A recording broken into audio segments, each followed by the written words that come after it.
Assalamualaikum warahmatullahi wabarakatuh. Selamat datang kembali di Rio Hotspot Channel. Kalau biasanya kita tahu lah tim-tim Eropa lain itu pura-pura dan bilangnya enggak kok saat merekrut pemain Indonesia ini dituding cuma buat komersil ataupun buat naikin popularitas atau iklan. Karena kan biasanya nih klub-klub Eropa itu atau klub luar ya, kalau rekrut pemain Indonesia itu pasti dituduh kayak gini nih sama netizen Indo. Ini mah pasti cuma dijadiin bahan marketing doang nih. Pasti mereka bilang gini nih, enggak kok, ini kami ngambil si Anu karena memang kebutuhan tim dan bla bla bla bla. Bener enggak? Tapi beda cerita dengan Oxford United. Oxford United ini secara terang-terangan lo ya memanfaatkan atau menjadikan Marcelino Ferdinand ini sebagai bahan marketing.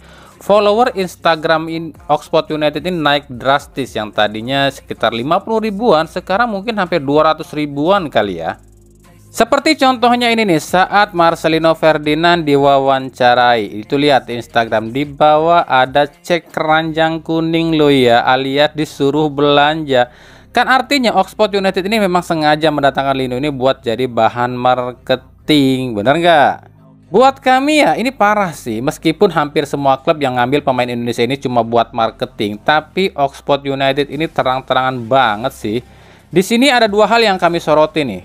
Yang pertama, dari sisi positifnya oke lah, Oxford United ini salah satu klub yang nggak munafik ya. Emang tujuannya kan ambil pemain Indonesia buat cuma marketing ya, tapi ya kami apresiasi mereka ini nggak pura-pura loh. Mereka secara terang-terangan bilang ya udah ini buat marketing gitu kan. Ini kan jarang banget klub luar negeri yang merekrut pemain Indonesia tapi bilangnya enggak kok buat kebutuhan, padahal ya buat marketing. Kalau Oxford ini ya secara positifnya mereka terang-terangan lah.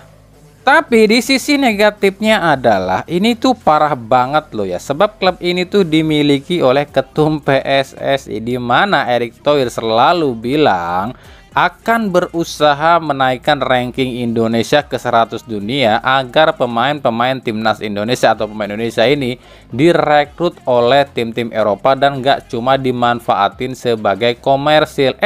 Tapi klub dia sendiri justru terang-terangan memanfaatkan pemain timnas Indonesia buat marketing. Ya sebenarnya nggak ada yang salah sih seorang pemain itu dijadikan bahan marketing atau iklan oleh sebuah klub. Cuma yang penting klub ini tuh memberikan menit bermain pada pemain Indonesia. Jangan cuma didatangkan hanya untuk bahan iklan tapi nggak pernah dimainin sama sekali. Makanya banyak netizen kita yang bilang gak jaminan Marcelino akan bertahan terus di Oxford. Mungkin kalau Oxford ini promosi ke Liga Inggris utama ya Marcelino akan didepak, karena yang udah-udah aja dua kayak gitu. Ya kita lihat nanti seperti apa sih perjalanan Marcelino Ferdinand di Inggris ya, di Oxford United. Apakah cuma akan menjadi penghangat bangku cadangan Inggris loh ini meskipun Liga 2, tapi ya di Belgia aja sulit menembus tim utama apalagi Inggris ya. Makanya kalau nanti misalnya jadi cuma cadangan ya ditanyakan sama Erick Thohir. Gimana pendapat kalian?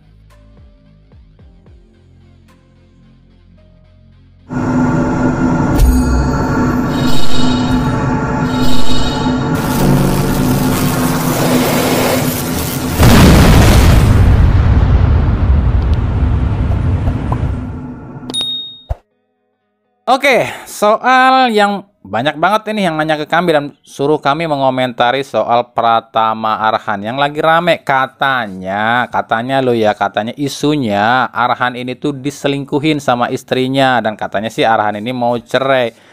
Kami pribadi kalau soal itu ya, soal urusan rumah tangga, kami no comment. Itu bukan urusan kami, itu di luar konteks sepak bola. Kami cuma membahas sepak bola. Kalau kalian mau bicarain soal gosip rumah tangga, silahkan nyari akun-akun gosip ya. Kami cuma akan melihat sisi profesionalisme sebagai pemain bola. Tapi emang kenyataannya ya, Pratama Arhan di Suwon FC ini nampaknya akan 11-12 nasibnya dengan di Tokyo Verdy. Cuma direkrut ini buat marketing dan bahan iklan aja. Ini udah 2 pekan loh dia ini nggak ada dalam daftar pemain Suwon FC di setiap bertanding. Dan belum ada pernyataan apapun dari pihak Suwon FC kemana Pratama Arhan selama 2 minggu ini nggak ada ikut latihan ataupun nggak ada dalam starting line up ataupun para susunan pemain yang dipakai dalam pertandingan. Apakah Arhan ini memang tengah pulang ke Indonesia mengurus perceraian ataupun apa? belum ada konfirmasi sama sekali ya. Cuma dari kejadian apa yang dialami oleh Pratama Arhan baik dalam dunia sepak bola maupun dunia pribadinya, hikmah apa sih yang bisa kita ambil? Yang pertama, kita kembali diingatkan oleh firman Allah yang bilang, hindarilah segala sesuatu yang berlebihan, karena segala sesuatu yang berlebihan adalah sifatnya setan. Ya, ini mungkin terlalu berlebih-lebihan dalam hal show up di medsos ataupun apa gitu, terlalu bucin dan segala macam, akhirnya ya gitulah. Jadi ya, ini benar banget, tepat banget apa yang dikatakan firman Allah gitu kan, jangan terlalu berlebih-lebihan, karena segala sesuatu yang berlebih-lebihan itu nggak bagus loh.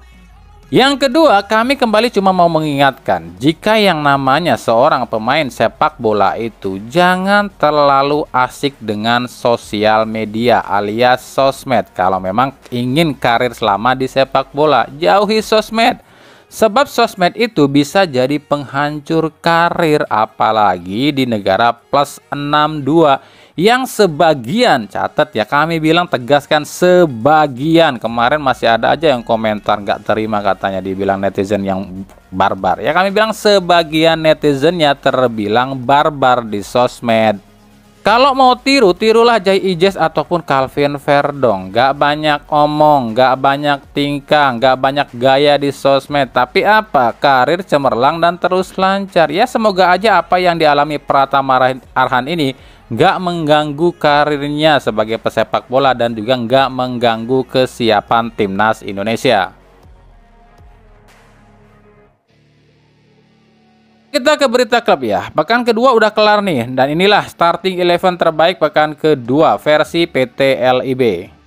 Pelatih itu jatuh kepada Stefano Cugura dari Bali United, kiper Igor Rodriguez dari Persita, back Alfreanda Dewangga PSIS, Christoph Ndua Rugira Borneo FC, dan juga Hamra Hehanusa dari Persik Kediri. Gelandang itu ada Tiron Delpino dari Persib, Kenzo Nambu dari Bali United, Alexis Mesidoro dari Dewa United, dan Ezra Walian dari Persik Kediri. Sementara striker itu ada Siro Alves dari Persib, Nermin Haljeta dari PSM, dan Excel Runtukahu dari Barito. Nah gimana menurut kalian? Setuju apa enggak nih starting 11 pemilihan dari LIB nih? Untuk gol terbaik sendiri kemungkinan akan direbut atau dinobatkan pada golnya Alfreanda Dewangga ke gawang Persis Solo. Nah, bicara soal golnya Alfreanda Dewangga yang dicetak dari tendangan pojok ini, inilah beberapa pemain di Liga Indonesia yang pernah mencetak gol langsung dari tendangan pojok.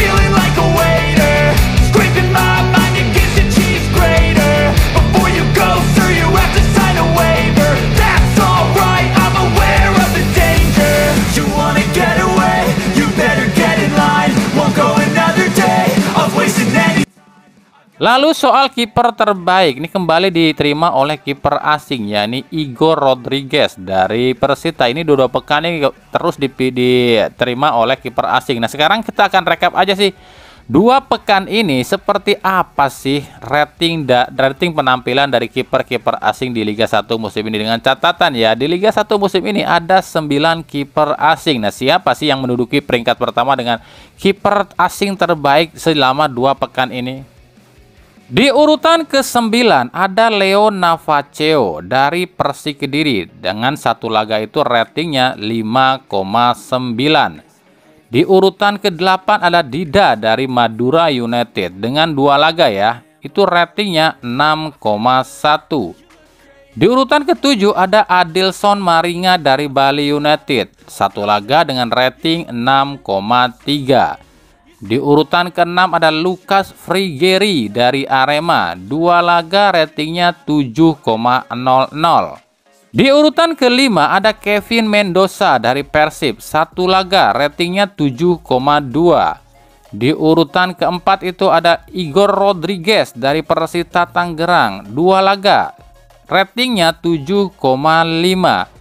Di urutan ketiga ada Carlos Eduardo dari Persija, 1 laga dengan rating 7,5.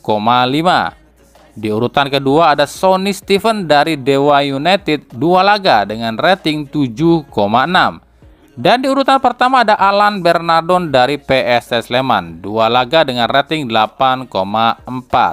Sebagai catatan, rating ini kami ambil dari SofaScore, sebuah situs yang emang resmi ya, itu diakui oleh FIFA. Nah, yang jadi pertanyaan adalah kenapa Alan Bernardon yang menduduki posisi puncak, padahal tim ini atau PSS Sleman dalam 2 pekan ini mengalami kekalahan. Yang dihitung bukan masalah kalah atau enggaknya atau jumlah gol yang kemasukannya ya, tapi yang dihitung berapa jumlah save-nya. Mungkin itu ya performa yang dialang atau dilakukan selama 2 pekan ini. Tapi ya silahkan, itu punya hak pendapat masing-masing lah.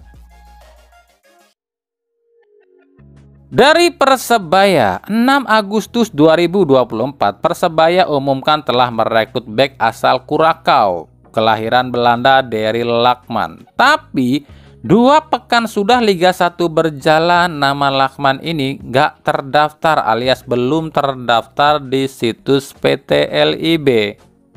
Kemana Daryl Lakman? Batal atau emang belum datang nih orangnya? Di Instagramnya Daryl ini pun belum ada tuh tercantum biodata nama Persebaya. Jelas ini menimbulkan tanda tanya, apakah Daryl Lakman ini batal direkrut atau apa nih? Ya emang sih pendaftaran pemain Liga 1 itu baru akan ditutup di akhir Agustus ya. Mungkin aja emang si Daryl Lakman ini belum datang ke Indonesia kali ya. Makanya ya kita tunggu aja ya.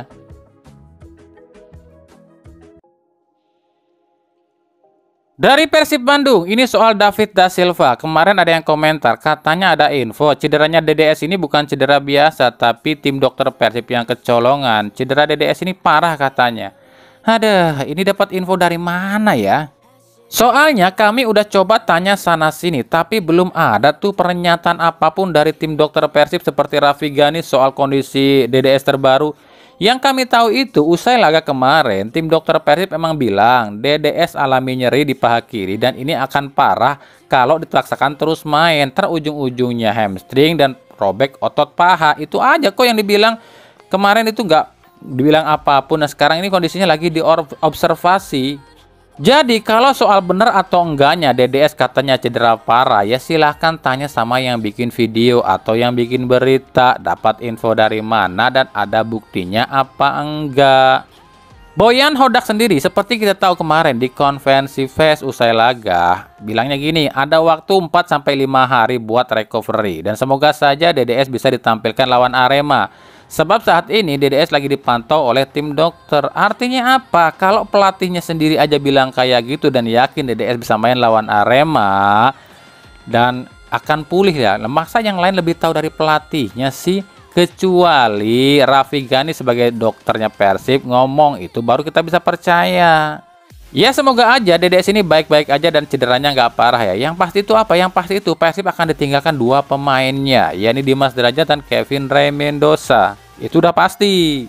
Kevin itu dipanggil timnas Filipina. Ini kemungkinan cukup lama loh, sampai pertengahan September baru balik ke Persib. Sebab selain melakukan namanya FIFA Matchday, Filipina pun diundang di acara Piala Merdekanya Malaysia.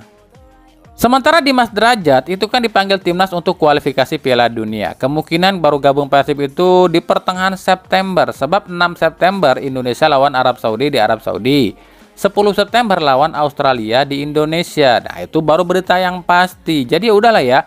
Kalau ada berita-berita seperti ini nikmatin aja. Nggak usah dibawa serius juga. Yang namanya berita Persib miring ya biasalah. Kalau emang kalian belum yakin tanya sama admin pembuat beritanya. Oke ya, paham ya?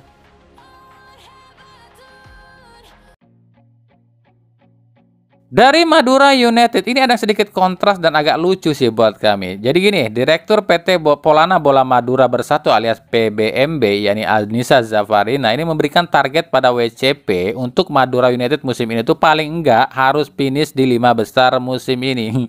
Tapi WCP yang dikasih target malah pusing. Gimana nggak pusing sebab 2 laga yang dijalani oleh Madura United, Madura belum raih satupun kemenangan. Dengan kondisi skuad 80% baru, menurut WCP adalah tantangan yang sangat berat. Sebab Membentuk sebuah chemistry dalam sebuah tim itu paling nggak butuh waktu sekitar 5-6 bulan. Apalagi Madura akan main di ACL 3. Ya tambah pusing WCP.